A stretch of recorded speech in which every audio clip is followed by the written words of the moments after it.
Hundreds of thousands of poor Floridians have been kicked off Medicaid in recent weeks as their Republican governor Ron DeSantis travels the country for his 2024 presidential bid and rakes in campaign cash from big donors. Florida is one of more than a dozen states that have begun unwinding pandemic era rules, barring states from removing people from Medicaid during the public health emergency. Late last year, Congress reached a bipartisan deal to end the so-called continuous coverage requirements, opening the door to a massive purge of the life-saving healthcare program. A dozen states have released early data on the number of people removed from Medicaid as they restart eligibility checks, a cumbersome process that many people ultimately fail to navigate. So far, the statistics are alarming. More than 600,000 people across the U.S. have been stripped of Medicaid coverage since April, according to a KFF Health News analysis of the available data. And the vast majority were removed from state rolls for not completing paperwork rather than confirmed ineligibility. Okay, so you just kicked off. I mean, if you didn't complete paperwork, I guess that, that is a thing, but at the same time, it's kind of like we just gonna kick as many people off as we can. Like that's like that's a decent logical excuse to kick a lot of people off. Oh, you didn't complete your paperwork, so you know what I mean? Like they thought they were sneaky. Nearly 250,000 people who have been booted from Medicaid live in Florida, where woke goes to die. That's where woke goes to die. That's why almost half of the people who got kicked off Medicaid since, what did they say, since April, almost half of those people live in Florida. Oh, God. Think about how many old people live in Florida. Okay, so nearly 250,000 people who have been booted from Medicaid live in Florida, whose governor is a longtime opponent of public health care programs. As HuffPost Jonathan Cohn wrote Sunday, DeSantis has refused to support the ACA's, the Affordable Care Act's Medicaid expansion for the state, which is the biggest reason that more than 12% of Floridians don't have health insurance. But Florida's a horrible place to live. If you aren't rich, Florida is not a good place to live. Like, these numbers are abysmal. Yeah, I guess he's right. That is where woke goes to die. That's the fourth highest rate in the country, Cohn noted. That's sad. That's sad.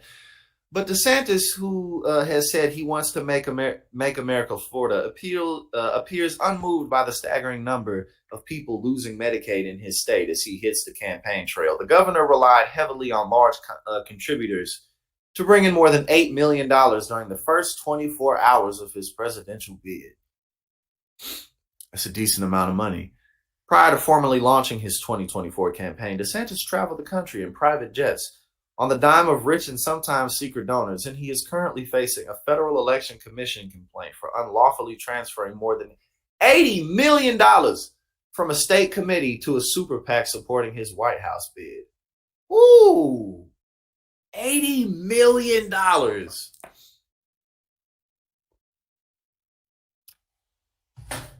This boy is about to spend an obscene amount of money and go nowhere, and go absolutely nowhere. Families with children have been erroneously terminated, and parents are having trouble reaching the DCF call center for help with this process. Late last month, DeSantis' administration insisted it, quote, has a robust outreach campaign aimed at ensuring people are aware of the hoops they have to jump through to keep their Medicaid coverage, such as income verification. Now, mind you, Mike Huckabee Sanders came out recently.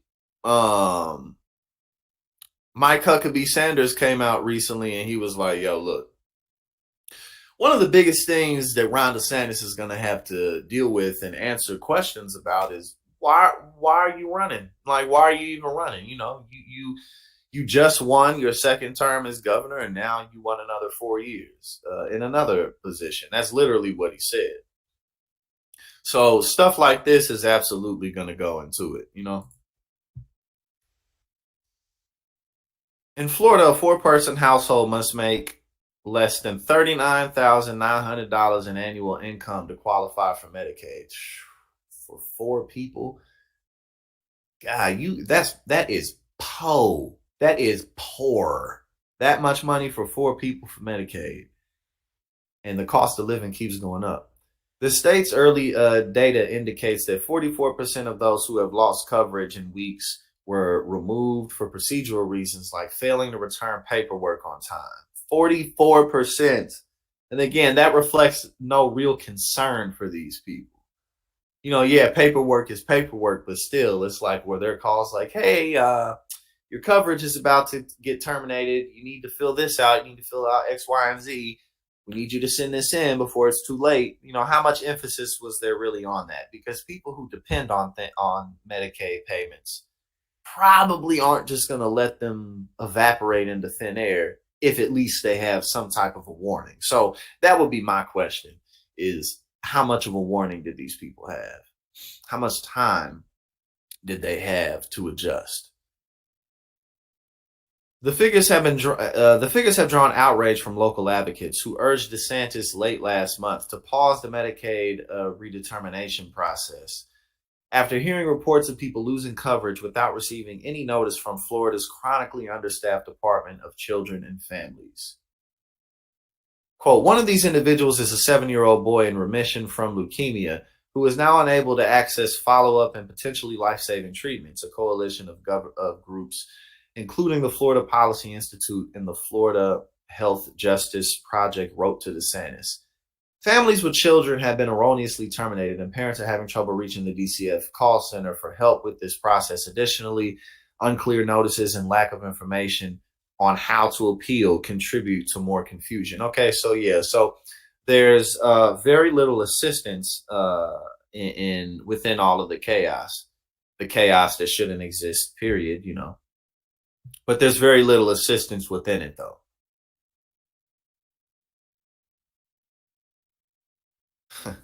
Letters that she's seen say your Medicaid for this period is ending, rather than providing a specific reason for disenrollment, like having too high of an income or incomplete paperwork. The outlet noted, if a person requests a hearing before their cancellation takes effect, they can stay covered during the appeals process, even after being disenrolled. Many still have a 90-day window to restore coverage. The Congressional Budget Office recently estimated that nationwide, around 15.5 million people are likely to lose Medicaid coverage over the next year and a half, including 5 million children, as states resume eligibility checks made necessary by a system that doesn't guarantee health care to all as a right. Our private healthcare, our private health insurance system just flat out it doesn't work, and it's always so ridiculous when people are so staunchly against the idea of a universal healthcare system, because they'll point to a couple of things like, oh well, it's not perfect. In some countries, people have these wait times, and sometimes it's like, yeah, it's not perfect, but nothing's perfect, and it's a whole lot better than what we got now. People not being able to afford anything, basic care, our prescriptions, things like insulin being 10 times, 100 times more expensive than they are in other countries, because legally these pharmaceutical companies can jack up the prices here. What was the dude's name? Martin Shkreli. He was in prison because he jacked up HIV medication. What was it, like by 600 times or something like that? He jacked up the price by 600x. So it's always so stupid. It's like, well, there's no perfect solution, so we should just keep on down the path that we're going now. Like, no, we shouldn't. This is exactly why we need some form of a universal healthcare system, especially, I mean, if nothing else, a public option. But our health insurance system is ridiculous.